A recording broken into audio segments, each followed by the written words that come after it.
नमस्कार। मिथवसी mastermind astrology में आप सबका स्वागत है।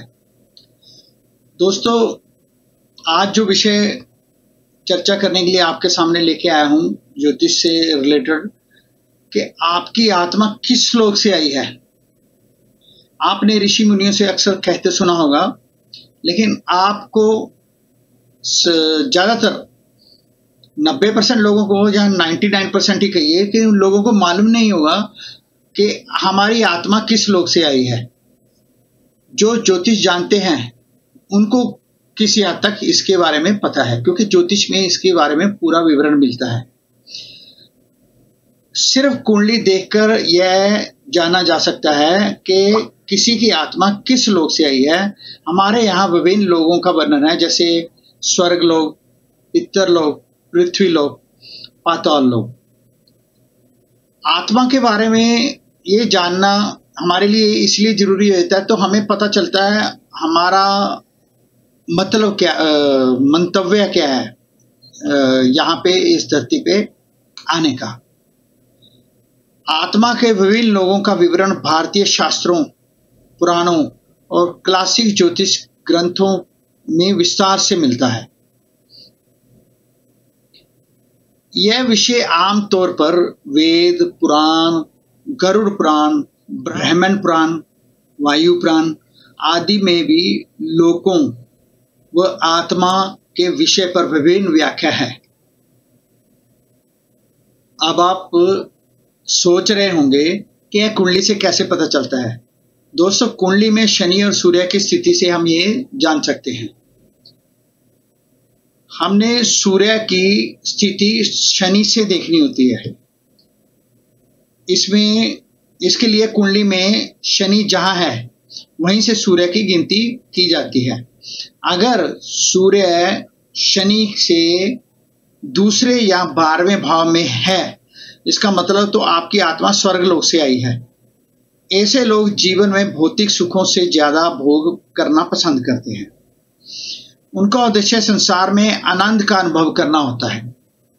अभी आप इसमें कंफ्यूज तो नहीं हो रहे होंगे। जो मेरे दोस्त कुंडली के बारे में बहुत ज्यादा नहीं जानते, उनके लिए ये कुंडली में देखिए, इसमें शनि जहां है वहां से, जहां शनि बैठे हैं, जिस भाव में शनि है उस भाव से शनि एक गिनिए, और फिर सूर्य दूसरे भाव में है तो दूसरा, उसको 2 गिनिए, और उससे पीछे अगर हम देखेंगे तो वो 12वां भाव है। शनि के पहले वाले भाव में 12 भाव है।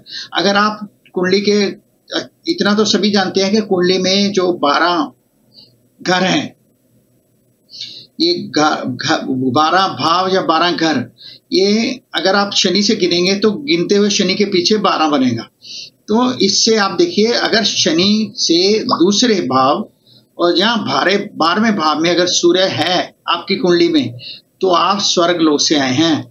तो इसका मतलब यह है कि आप जीवन में भौतिक सुखों के लिए ज्यादा भोग करना पसंद करते हैं। आपका उद्देश्य संसार में आनंद का अनुभव करना होता है। अभी चलते हैं दूसरे नंबर पे। अगर सूर्य शनि से तीसरे या 11वें भाव में है, अब देखिए, शनि को एक गिनिए, जहां भी शनि है आपकी कुंडली में उसको एक गिनिए, उस घर को, उसके आगे 2, फिर 3। तीसरे घर में अगर सूर्य है या 11वें घर में, वहां से 11वें भाव में सूर्य है, तो इसका मतलब है कि आपकी आत्मा पितरलोक से आई है। ऐसे लोग अपने परिवार के पूर्वजों से जुड़े होते हैं।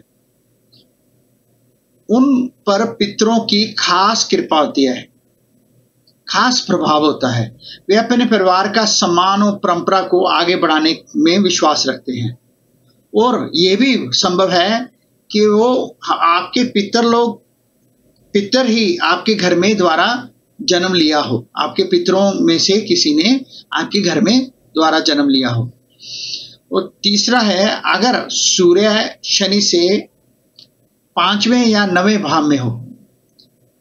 अगर सूर्य शनि से, आप कुंडली में देखिए, शनि से 5वां मैंने सूर्य दिखाए हैं और 9वें भाव में सूर्य दिखाए हैं। इसका अर्थ है कि आपकी आत्मा पृथ्वी लोक से ही आई है। इस स्थिति में व्यक्ति अपने कर्मों का हिसाब किताब करने या नए कर्म करने के लिए जन्म लेता है। इन्हें जो कर्म करेंगे वैसा ही फल मिलेगा, अर्थात जैसा बोया वैसा पाया। मतलब जो भी वो जीवन में जैसे कर्म करेंगे वैसा फल पाए। अगर ज्यादा मेहनत करेंगे तो ज्यादा फल पाएंगे, कम मेहनत करेंगे तो कम फल पाएंगे। और इसके आगे चौथा है, अगर सूर्य शनि के 6ठे या 8वें भाव में है, इसका मतलब है तो आत्मा पाताल लोक से आई है। ऐसे लोगों का भौतिक संपत्ति, ऐश्वर्य, भोग का विशेष आकर्षण होता है। अब चलिए 5वें पार्ट में, अगर सूर्य शनि से केंद्र में हो 1, 4, 7, 11, मतलब फर्स्ट हाउस जहां शनि बैठे हैं वहीं 7 में हो, फिर चौथे हाउस में, 7वें में, 10वें में, तो व्यक्ति मुक्त आत्मा है। वो उसका पर्पस कुछ और है इस धरती पे आने का। ऐसे लोग अपने पिछले जन्म के किसी अधूरे काम को पूरा करने के लिए फिर से जन्म लेते हैं। वो असल में उनकी आत्मा मुक्त हो चुकी है, लेकिन वो अपने किसी कर्म को पूरा करने के लिए, किसी अधूरे काम को पूरा करने के लिए दोबारा जन्म लेते हैं। उनकी कोई बड़ी इच्छा या वासना नहीं बची होती, सिर्फ एक उद्देश्य या एक कर्तव्य पूरा करने के लिए वो लौटे हैं। मित्रों, अगर आपको मेरी बताई गई ये बातें जो ज्योतिष से ही ली है, ज्योतिष का ज्ञान आपको अगर पसंद आया है, कृपया मेरे चैनल को सब्सक्राइब करें, लाइक करें। अगर आप इससे प्रभावित हैं, जो मेरे पिछले वीडियो भी जिसके में जो विषय है वो बहुत चुनकर जो हमारी जिंदगी को अच्छी तरह कुछ सुधार दे सके, हमारे जीवन को कुछ परिवर्तन ला सके, ऐसे विषय आपके लिए चुन के लाता हूं। तो आप अगर इन विषयों से प्रभावित होते हैं तो कृपया हर वीडियो के एंड में मुझे लाइक करें और डिस्क्रिप्शन में ओम नमः शिवाय जरूर लिखें। इससे मुझे ज्योतिष पर आपके लिए ज्ञानवर्धक वीडियो बनाने की प्रेरणा मिलती है। धन्यवाद दोस्तों, थैंक यू वेरी मच, नमस्कार।